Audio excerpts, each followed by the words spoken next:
Hey everybody, welcome to class. My name is Frank Markow and I will be your professor for this class, which is entitled Human Behavior in Organizations. So make sure you're in the right class. You know, some people sneak into the class and they're like, oh, they're not sure if they're in the right class, and then they have to sneak out. It's really embarrassing, right? So check your enrollment to make sure you're in the right class. Okay, very good. Now that you know you're in the right place, welcome to this class. I am honored to be with you guys. I've been teaching this class quite a few years now. I love this topic, I love this class, and I love Life Pacific College students. And so I'm just really happy to be with you. What I'm going to do here in this first video is I am going to go over the requirements, and we're going to go through the course outline. So that you can know what's expected of you, what some of the regular reoccurring tasks are going to be, as well as the final summative project for the class as well. So that's the purpose of the video. Hopefully I'll make it through in a reasonable time. Anyhow, just a little bit of background about myself. I actually used to be the director of the MASL program. Some of you might know that. I have since moved on, but I've been in higher education for quite a few years now, and I did my PhD at Regent University in organizational leadership, which is very close to this topic that we're going to be talking about in this class. I have 4 children. The time of this filming, 2 of them are in college and 2 of them in high school. Currently live in Flower Mound, Texas, beautiful little suburb of Dallas. And I'm teaching at another school now in a similar position. I probably shouldn't name the name, but it's another school located in the Dallas area. So that's what I do for a full-time work. But I still love teaching for Life Pacific, excuse me, as an adjunct faculty member, and particularly in this class. So a little bit about me. You'll get to know more about me as we go on through the course. I try to share here and there as I can. So anyhow, that's enough about me. Let's move on with this class. So what I'd like you to do, if you haven't already done so, is I want you to go ahead and read through the course outline. And that's available in Moodle in the very first introductory section. So please take a minute now, if you haven't read through that, and go ahead and read it. Put the pause button on and then come back, and then we'll go through it together. All right, and pause.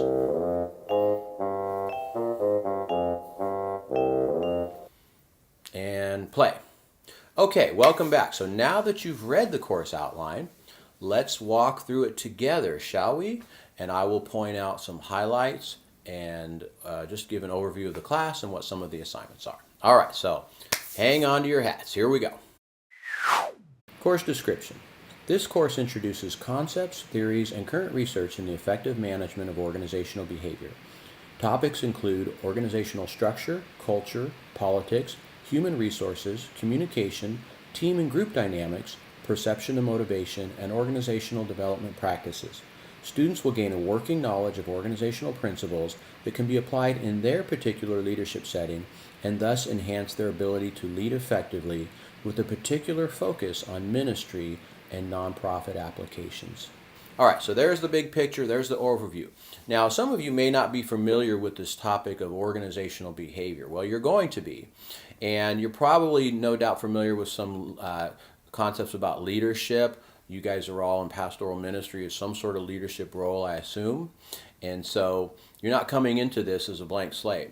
But leadership really is kind of a subset of organizational behavior. And I think what this class will do is give you a broader context for understanding important things about leadership. And so you're going to go through this class and you're going to go, man, that's like, I wish I would have known that 10 years ago. I wish I would have thought about that when I did this part of my ministry or my leadership. These ideas are going to be so helpful because they really help leadership become more effective by giving it a larger context and giving you a whole other set of ways of thinking about leadership and what you do in your own particular ministry. So it's a fascinating topic. It's important for leaders in the kingdom to understand because we want to be effective, right? We want to be effective for the kingdom of God. Now, let me say a couple introductory remarks as well about this topic as it relates to ministry and theology. Now, no doubt you have a good ecclesiology, right? You understand what the church is all about. And so this class isn't a theology class really, but it's about working in the church. It's about working in the social side of the church, right? And I think that we have a pretty good understanding of, for example, when we think about the nature of Jesus in his divinity, yet in his humanity, right? We kind of get that. That's a pretty foundational theological concept. And we also have a good understanding of the Word of God, right? The divine inspired nature of it, as well as the human nature, right? We know there's different authors, and we can see some of the themes, and we can understand the different contexts, right? So it's a divine book, because it's also a man, made book as well. Well, guess what? The church is just like that, right? We know that where Jesus is, where the presence of Jesus is, that is the church, right? If Jesus isn't there, it's not the church. And we know that the church was started by Jesus, right, and his apostles. But we don't often think about the human side of the church, right? So we have a good theology, ecclesiology, but we don't think about this side. We don't think about what it means for people to work together, with the social structures, the very real issues that happen when people come together. So what we do is we sort of have a blind spot in a lot of ways, and we tend to over-spiritualize what the church really is. And we don't appreciate, understand, and work with that social side. And so what this class is going to do is going to introduce, expand, help you to have a larger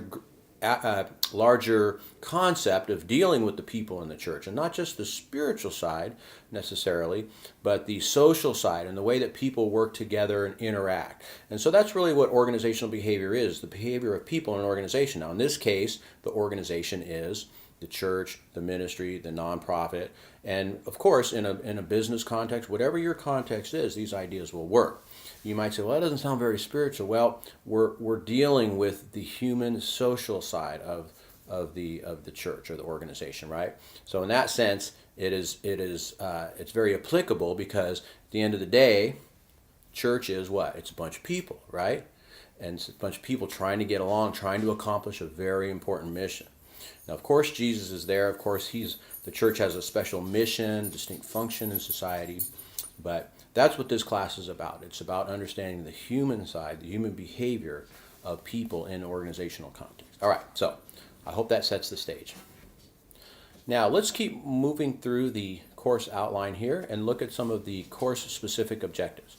By taking this class, you will be able to compare and critique general theories of organizational behavior from a Christian perspective, apply organizational behavior concepts to their particular ministry setting, examine the dynamics behind interpersonal and organizational conflict, develop strategies for both diffusing and capitalizing on conflict in a ministry setting, and analyze group and team dynamics with a focus on effective ministry teams. All right, so those are some of the specific things we're going to look at, and you might be getting excited and say, yeah, we're going to look at conflict.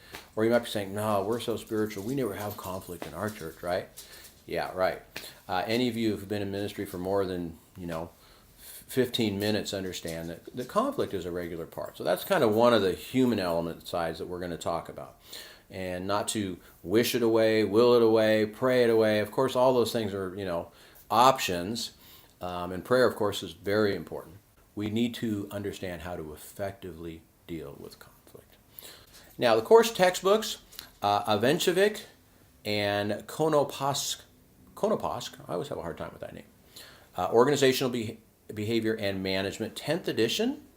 Now, we're going to refer to that book as IKM because I don't want to have to say Ivancevic, Konopask, and Matheson, right? So we just call it IKM. And then Gareth Morgan, that's a much easier name to say, Images of Organization. So those are your two primary textbooks. There will be some additional reading throughout the course as well. All right, so let's look at some of the requirements, of course, the reading. And below the course outline is a schedule, so you know exactly what you need to read for each week. My recommendation, do all your reading early in the week, like Monday or Tuesday. Just get that out of the way. That's really the only thing you should focus on is read. Okay, so that's going to take you a few hours to get through those chapters because it's pretty dense stuff. There's a lot of little sidebars, a lot of new concepts, perhaps to some of you. So, and it is a pretty hefty textbook in a sense that it's not a popular press book. Okay, so in this program, you're not just going to get a bunch of pop press kind of books that you've been reading your whole life. You're going to be getting substantive academic textbooks that really challenge you and push you to grow. At least in this class, I'm not going to speak for the whole program anymore. That's not my job. But in this class, we're going to press you to read something that's more engaging. So therefore, it's going to take more time, right? So this isn't your quick, before you go to bed kind of read. This is something that you're really going to have to be fresh and engage and think about and highlight and take notes about. All right. So the course's requirements involve the reading on a regular basis. And then the discussion questions and participation. All right, so you guys are kind of new online students here, and so you're getting the feel that discussion is an important part of what we do, right? So each week there's going to be several discussion questions posted, and you need to read those questions and then engage. Now, I take the discussion pretty serious. Shouldn't be an afterthought that Sunday afternoon you just kind of throw some, 2 cents in there. You need to get in there early, and by early I mean Wednesday at the latest, right? So after Wednesday, it's going to be considered late. So you have to post by Wednesday, and your post should respond to my initial questions, and you need to always demonstrate that you've done your reading, that you understand the concepts, and that you can work with the course material.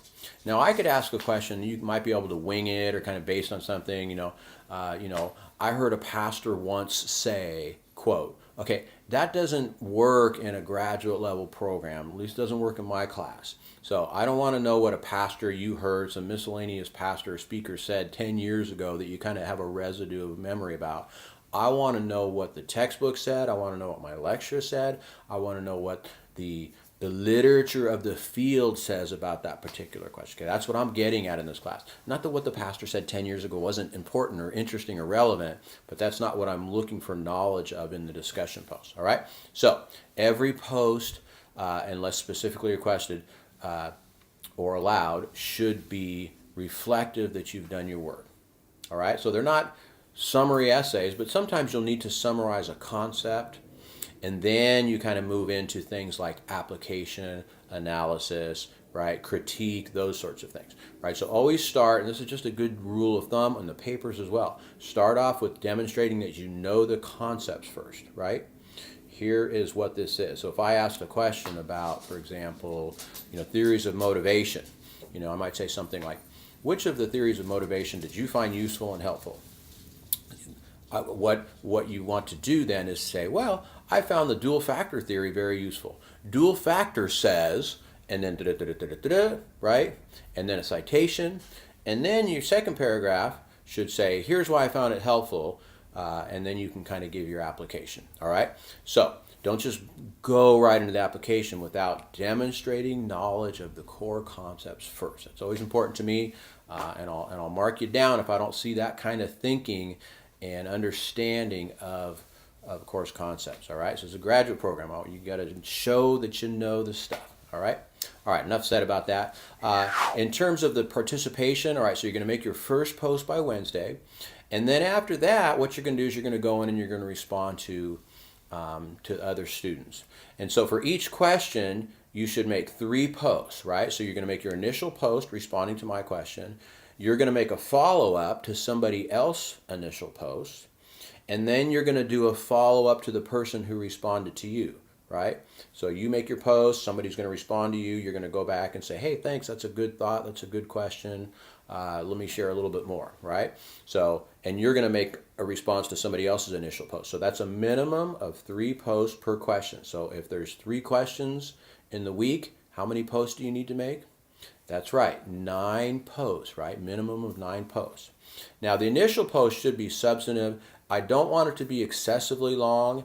In fact, I think I have a word limit of 250 to 300 words, okay? So don't feel like these have to be massive essays, but make them concise. And some of you are thinking that's going to be hard, is keeping it so limited, because a lot of you are wordy, right? And you're just going to write.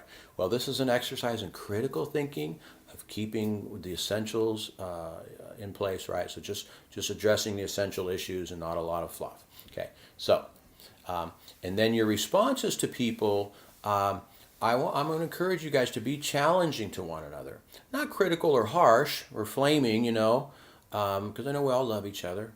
But challenge people a little bit, like, you said this about this theory, but did you understand this? Or what do you think about this part of the theory? Or did you consider this, right? So the best way to get interaction with your fellow students is to ask them a good question. So if you just say, yeah, I like that idea too, and here's what I thought about it, it's like, how does the student follow up? How do they reply to that? So a better approach is, that is a good idea, but did you think about this? Or how would this apply in this context? Because then the original poster can go back and say, yeah, that is a good question. I hadn't thought about that. And then they can follow up. Okay, so by asking questions of each other, challenging questions, you help keep the discussion going and you make it easier for everybody to reply and move on. All right, so does that make sense? I hope it does. So we'll have fun in discussion. My role there, I will not answer every question. I will not respond to every post. I try to make one reply to a student per week. So if there's 3 discussions, I might get in one and really kind of chop it up with you on that one. But I'm sort of like, imagine the classroom and you're having little group discussions, and I kind of sit down and I sit with you guys for a couple minutes and talk, and then I'll kind of move on to another group. That's kind of my role. I'll be there, I'll be observing, make sure that's happening, and then participate as I'm able to with each with the pairs of people, the groups of students that are there. All right, so that's kind of my role. All right, let's talk about the written assignments for this class. You'll see here that there are 2 review and discussion question papers and 2 reflection papers. All right, so that's 4 weekly assignments in total. One is due week 2, week 3, week 5, and week 7. Now, I have the details of each of these papers right down here. So week 2, for example, you're doing one of the reflections. You're going to think about culture in the workplace, explaining the concepts of culture, giving an assessment of your org culture based on Cameron and Quinn and the OCAI assessment that you're going to take, all right? And then make some recommendations. Week 3, you're going to do a review and discussion assignment. And in the textbook, there's some specific questions here. And so I want you to select from these. There's a bunch of them that you can choose from, but you choose the 2 that you find the most interesting. And then 2 questions from this other page here, all right? And you're going to give me a 2 to 3 page reflection on these. And make sure you restate the questions at the beginning so I knew which ones you're answering. Then week 5, you're going to do another reflection. And this reflection is going to be on the evaluation and reward systems of your own particular organization. Week 7, you'll do another review and discussion assignment using the questions in IKM. And I believe that's it, right? So there's 1, 2, 3, 4. Okay, very good. Now, the final project. All right. Can we have some dramatic music coming in at this point?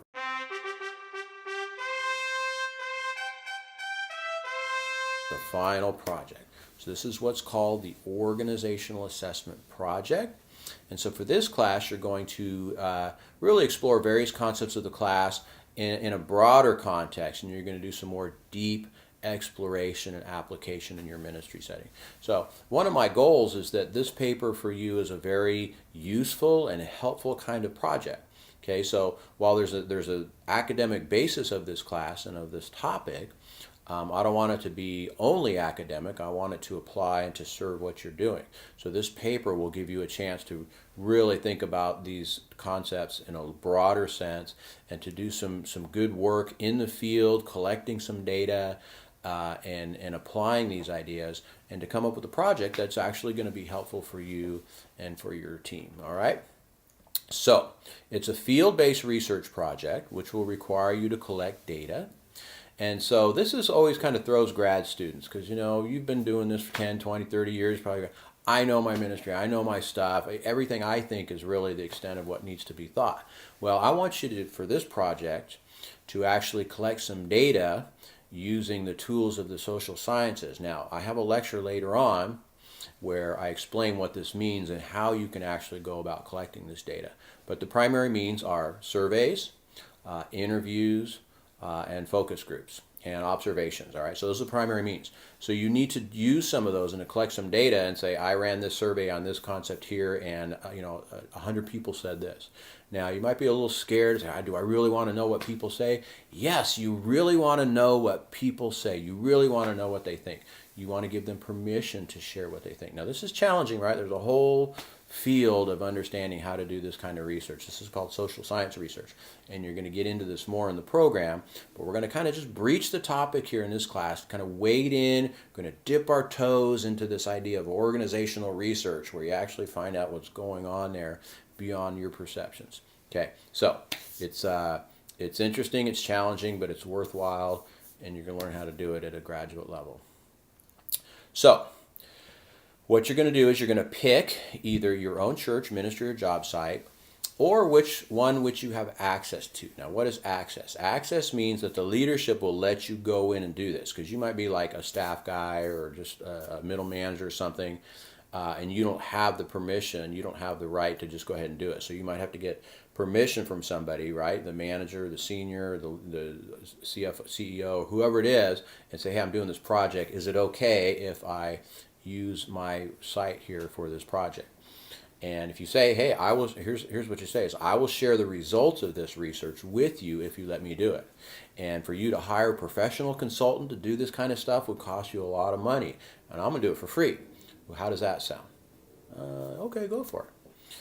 Now, if they don't let you do it, that's going to tell you something about that organization and whether they really want to know what's going on or not. But if they say yeah, then great, the door is wide open. Also, let me kind of caution some of you who are senior pastors, right? It's like, well, I have permission, I can do it, it's my church. Let me caution you, you're going to learn a lot of interesting concepts in this class, okay? From the first week, you're going to say, oh, it's so useful, it's so helpful, it's so interesting, I want to do this, I want to do that. Just want to caution you, take it slowly, right?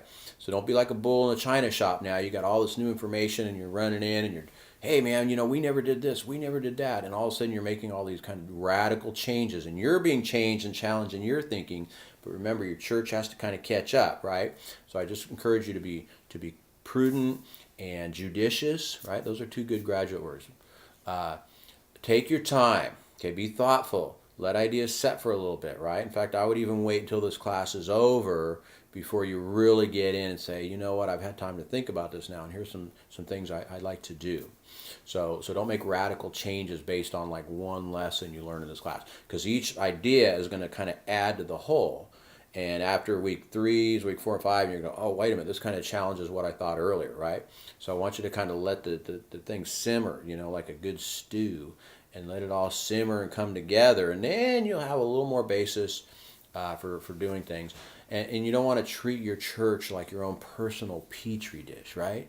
So you're like the mad scientist. Ooh, we're going to change this department. Ooh, we're going to add this. Right, so you got to be cautious about that as a grad student, because you're going to learn all these great things and you're going to be tempted. I know you are. I know it.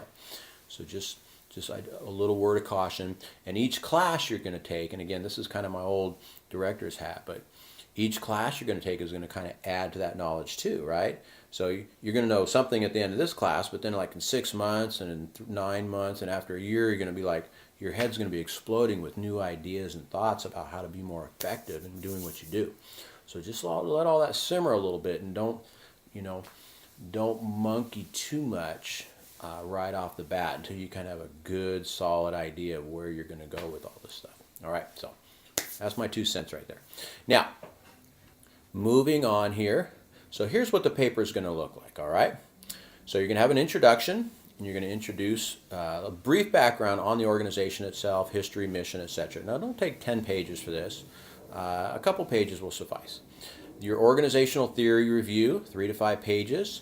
Thorough review of key concepts that inform your research. And be sure to cite relevant theories to demonstrate good working knowledge of key organizational concepts related to your area of interest and which your field research is based. All right, so here we go again. I mentioned this before for your discussion post, and now for your paper, you need to always cite your sources and cite the concepts that you're going to be using in the paper. All right, and then the organizational assessment itself. Now, I want you to just choose one of the following areas. Okay, you don't have to do all 3 of these, just choose one. Project A will focus in on structural issues, right?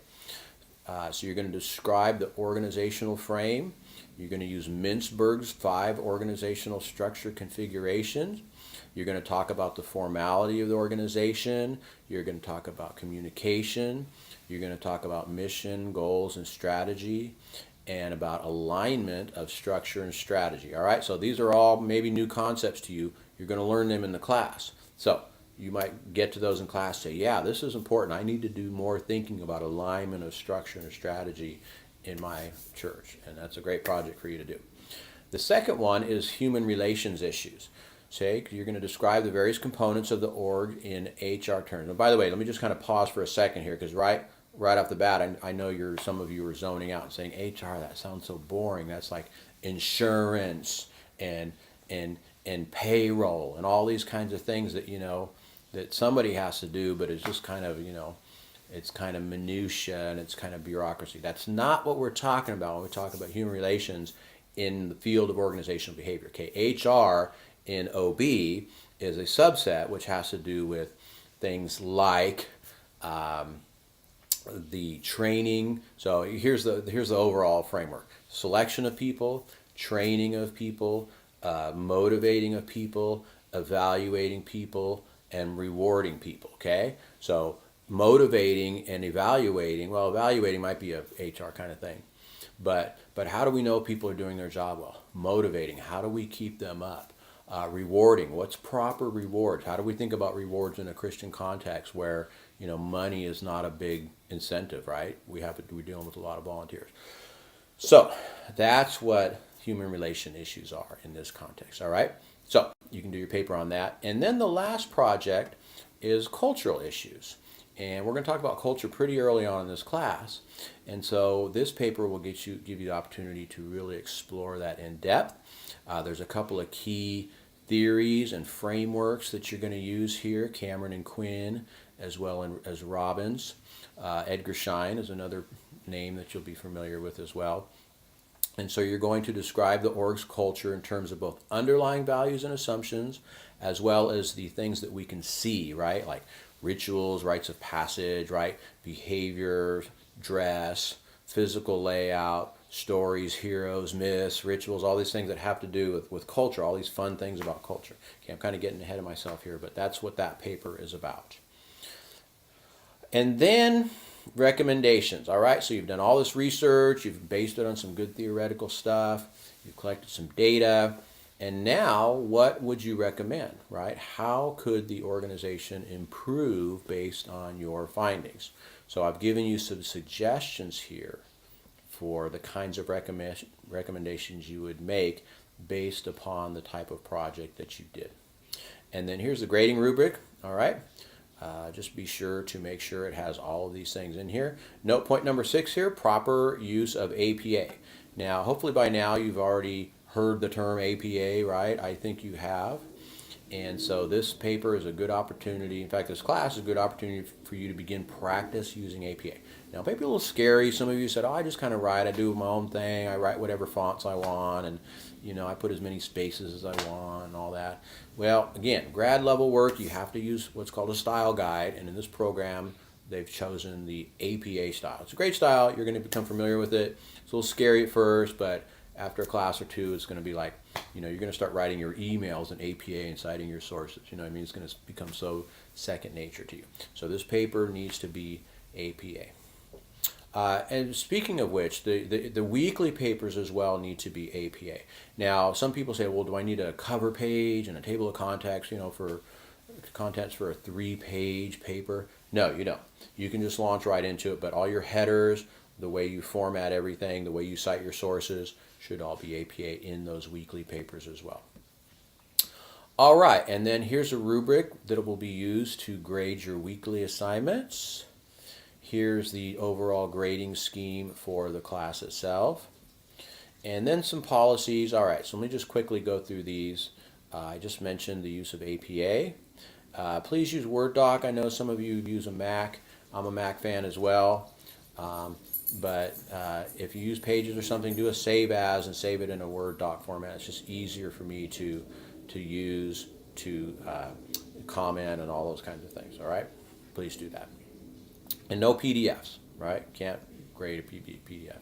You're going to submit everything online, obviously. Please put your name in the title of the assignment. Don't just say week 1. I mean, to you it's week 1, but to me it's like I got a bunch of you guys, right? So say Smith, week 1. That'll help me a lot. Academic honesty, all right, here is our policy on that. Late assignments, some of you might say, oh man, I can't do this paper this week. What am I going to do? Yes, you can turn it in. I encourage you to turn it in. But just remember, for every week late, you're going to lose 10%, all right? So if you turn it in the following Tuesday, you'll lose 10%. If you turn it in a week from Tuesday, that's 20%, all right? So in order to lose the minimum number of points, turn it in on time, all right? And by time, I mean Sunday night at midnight. And you might be saying, well, is that Pacific or Western or Central? It doesn't really matter. Just get it in wherever you're at midnight. I will honor that, okay? And I will trust you guys. I'm not going to get in there at 2 in the morning and say, oh, this guy was late. If it's there Monday morning, when I wake up and I start to look at these things, it'll be on time. That's good enough for me. Now, what about late discussion posts? I will not accept late discussion, and here's why. Because discussion is an ongoing, interactive, iterative process, right? So you might just think, well, I'm just going to write an essay. I'm just going to respond to your questions. Isn't that good enough? But if you do those late, like the next week, everybody else is gone, right? That's like walking into a classroom and everybody's gone and you're like, hey, everybody, I got something to say. It doesn't work, okay? So late discussion points are not acceptable. Okay, online attendance policy. And again, Wednesday is the deadline for posts. So again, if you post late, you're going to lose points, right? So after Wednesday is going to be considered late for the initial discussion. Plagiarism, don't do it. A lot of students are tempted to just copy and paste, and I understand, I get it. We're in the copy and paste era. But if you use somebody else's work, and it's okay, all right? It's not a crime to use somebody else's words, but you just have to put it in quotation marks and you need to cite it, okay? It's really easy to do. Don't be afraid. You're not an expert in this area, right? So, of course, you're going to need to use other people's work. Now, I encourage you, don't oversight. Sometimes people put in these big old citations.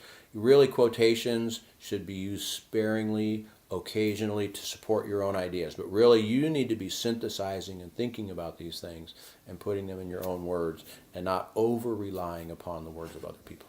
Okay, so avoid plagiarizing small bits, big bits, any bits. Here is our statement on students with disabilities. And then here is the weekly schedule, okay? So I tried to lay it out here very specifically, what topics we're going to cover, what reading you need to do, etc., etc., etc., and what's going to be due over here, all right? Now you'll notice here that on the things that are due, I actually have ways for you to do your final project just a little bit at a time, right? So the first thing I want to know is the place of your study, and then I think later on your focus and your research question, etc., etc., all right? And then an outline in week 6, a draft of the project, and then it's all due at the end of week 8. So that way you don't just like wait until the end to think about it. I know you're thinking about it along the way, and then you can hand it in. And then here's a selected bibliography for you hardcore learners out there if you liked a particular topic. These are all great books. I just revised this. You will benefit tremendously if you can read some of these additional works. So, that was a whirlwind, wasn't it? Are you guys excited? Are you overwhelmed? Did the weight of the world just descend upon your shoulders? Hopefully we'll make this very manageable for you, okay? So it's going to be a lot of work, but it's going to be manageable work, and it's going to be interesting, right? So again, you guys are in the field. I'm assuming most of you are already working in some capacity in an organizational context. And so you have some history. So these aren't just like theoretical things that maybe someday in the future you will, need to know. But you're going to say, man, I wish I would have known this before. Vistas are going to open up, little bubbles, little thought bubbles and idea bubbles are going to pop up. You're going to see an interaction at work and ministry, and you're going to say, oh man, this is that thing we just learned about, right? So you're going to have the ability to immediately apply some of the concepts from this class, and it's going to be a wonderful thing, and you're going to grow in your leadership, and your church is going to grow, and it's going to be good. So I'm looking forward to this class, to being with you guys. Again, you have full access to me for the next 8 weeks. So don't say, oh, he's too busy, I can't bother him. Pshaw. Go ahead and bother me. It doesn't bother me at all to be bothered. Well, that's kind of an oxymoron, right? You can bother me, right? You're paying. You get the right to bother me for 8 weeks. Now, don't call me at midnight with your counseling crisis questions. That's not my thing. But if it has to do with this class, organizational behavior, your project, your papers, your discussion, any questions you might have, I am available, and all my info is there in the course outline for you. So, many blessings to you guys. Looking forward to working with you, and let's have a great class together.